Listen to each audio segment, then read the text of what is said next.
Hey there, Bible nuts. Hey, if you're new to the channel or if you're just joining us now, welcome. Thank you for exploring with us. Make sure to like the video. You know, it's been a while since we last all talked, but I am glad to see you nonetheless. I hope you're glad to see me too. I don't know. You know, the last time we talked, I said that I was going to slowly start making the channel become more of the complete story series, which is true, I am. But I really want to start that in January for a couple of reasons. One, we have got to talk about some stuff before then. And two, you know, it fits so neatly into everyone's Bible in a Year plan. So we're gonna do a couple of filler videos here in December and then start that in January. This week, the video is obviously going to be this video, and then I'm going to do a complete story overview of what we're gonna do and how we're gonna do it. And then that will likely include every possible kind of disclaimer I can imagine to make sure people don't start going wild. And then I really want to do another Gospel Unbound episode. And then by then it should be Christmas, and then we are really gonna start an exciting and unique exploration into the biblical epic. I've already written several of the first episodes, and I don't want to, you know, toot my own horn. I don't want to set the bar too high, but they're gonna do better than Avatar. When I started this channel, I was determined that I would not become an influencer. But here I am, influencing stuff. Actually, no, I just thought this video would be a great way to begin the end of our year, as the start of Advent is well underway, and it would be a great transition as we begin to shift from our normal weekly videos to doing the complete story videos completely. And like I said, there's more on that to come. For now, I wanted to throw out a quick video about the resources that I have utilized and that I think lots and lots of other Christians utilize. But then, as I began to survey the landscape of the church, I found that there are lots and lots of people that don't even know that these resources exist. And so if you're one of them, I hope that you can get a lot out of this video. So today, I am going to give you a list of the five most helpful resources to make your study of the Word of God more fruitful, more accessible, and hopefully more exciting. And if you stick around to the end of the video, I'm gonna give a bonus honorary mention as well, and it's one of the most helpful resources that I have found in my journey. And I should note that I am not sponsored by any single one of the resources that I'm going to mention today. They are all free and available for you to use at any time you'd like. The first on the top of the list is, of course, Bible Project. Formerly known as the Bible Project, I guess, I don't know. Bible Project has been creating content since about 2015, which just so happens to be the year that I gave my life to Christ. And so Bible Project has really been an invaluable resource and tool for me on my journey personally as I discovered the biblical epic. They create these fantastic animated explainer videos that bring the biblical narrative to life. Everything from overviews of individual books to in-depth thematic studies throughout the entire narrative. The artwork that they craft is stunning and beautiful. And, you know, if anyone knows anyone over at the Bible Project, you should connect us. I have some things I want to talk about. But not only do they do a video series, they also do a podcast series where Tim Mackey and John Collins and sometimes Carissa Quinn, one of their writers, sit around a table and they really dig into the meaty stuff of the Bible. You know, the 5-minute videos that you see on their YouTube channel are just often the byproduct of these 8 to 10 hour long podcast discussions that they have on their podcast platforms. Our second contender for helpful biblical resources is Mike Winger over on his Mike Winger Bible Thinker YouTube channel. Mike has loads of fantastic apologetic content that answers some of the most difficult questions of the faith.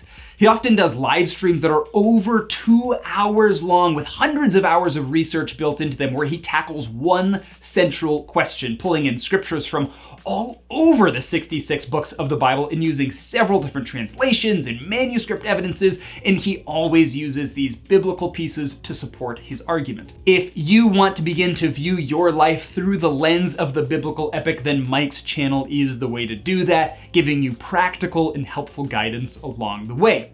Not only does Mike do apologetic content by himself, but he also brings on some of the top biblical thinkers into his streams as well, like Alan Parr. Mike has an engaging, fun, and creative way to make biblical content exciting. Next up, I want to mention Matt Whitman at the 10-Minute Bible Hour. Matt has a really down-to-earth way to communicate some of the most complicated theological truths that we face today. I mean, seriously, I have no idea idea where this guy gets the sheer volume or mental capacity to hold the ingenious stories that he tells to communicate these theological truths.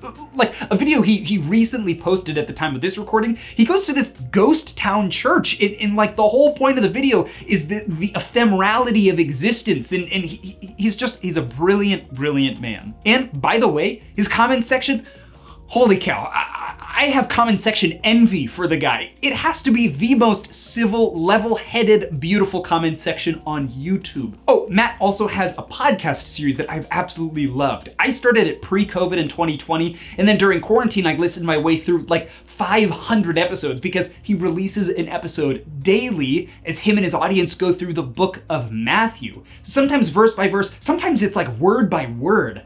And then, side note, on his YouTube channel, I think he just started going through Luke doing the same thing. Anyway, Matt Whitman at the 10-Minute Bible Hour, check him out. I have had loads of help from his channel and just his overall personality and community. For this fourth resource, we got to get kind of real with each other because this brother does not shy away from some of the most controversial and uncomfortable topics of conversation. But keep it real. You guys wanted to go here.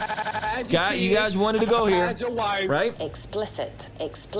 But you have got to check out his content because he mixes good biblical doctrine with some of the most divisive issues in our culture. This is, of course, Ruslan. Ruslan is a content creator that kind of begins to pull away from the other resources that we've talked about since his content is almost entirely what I would call anyway, political. It's not necessarily apologetics, it's not necessarily straight exegesis. I mean, it has both of those, don't get me wrong, it has both of those really poignantly actually, but his content is almost entirely current events, issues, and how Christians can look at those events from a purely biblical, gospel-centered viewpoint, and he just does a fantastic job at communicating that.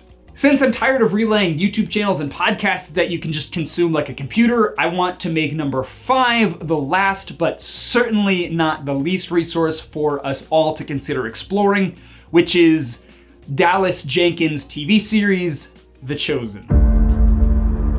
I'm preparing something to share with the world.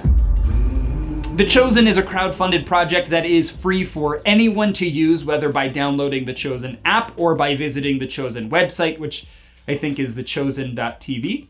The Chosen is a series about the life and times of Jesus. It is not scripture, and most of the show is not in the Bible, but the show is incredibly historically accurate, and it really brings the biblical epic to life. You see some of your favorite biblical characters like Peter or Abram or Jesus himself portrayed by real human actors in a time and in a place that is very much like the biblical world. Jenkins and his team also uses a creative board made up of not only Protestant Christians, but also Jewish rabbis, Catholic priests, all to secure the authenticity of the project down to some of the most minor details. It is incredible. The problem, however, I found with the show is that it is so convincing that many people stop reading their Bibles altogether in favor of watching the show. And while the biblical epic is certainly more exciting when it's told in modern ways, where you can see the backstory to how much of it might have come about, it's always also important to remember that The Chosen is essentially historical fiction, whereas the biblical epic is much, much more than that. So those are my 5 best resources for exploring the biblical epic in this day and age. From YouTube to podcasts to free TV shows, all of these resources are free and available for you to utilize, and I encourage you in this Advent season to do so. Bible Project, Mike Winger, 10-Minute Bible Hour, Ruslan, and The Chosen. But there are so many more resources that you can all dig into. There are way more than just 5 helpful resources. I didn't even talk about a single book, mind you. But I did want to give you one more resource that I have found not only to be really helpful, but also, if you are a mega Bible nerd like myself, is just super interesting to play around on. This is a mobile app available on iOS and Android called the Literal Word app. In this app is the NASB Bible translation, and when you hold your finger down on a word or a phrase, the original language, the original Hebrew or Greek word, pops up and gives you a dictionary definition. And then on top of that, it's also a concordance, and so it tells you where else this word in the original language, Hebrew or Greek, appears throughout the Bible. This is a great tool for doing quick on-the-go word studies, or if a passage is super confusing, pull up this app, look at the passage in its original language, and see if maybe the confusion comes from a translation issue, which I have found to be the case very often. You don't need to speak the original biblical languages to understand the words, since there are pronunciations and definitions every time you click on the word. The literal word app available on your mobile device. Anyway, that's all I have for you. Thank you for sticking around to the end, and until next time, this was Bible Unbound. We'll see you then.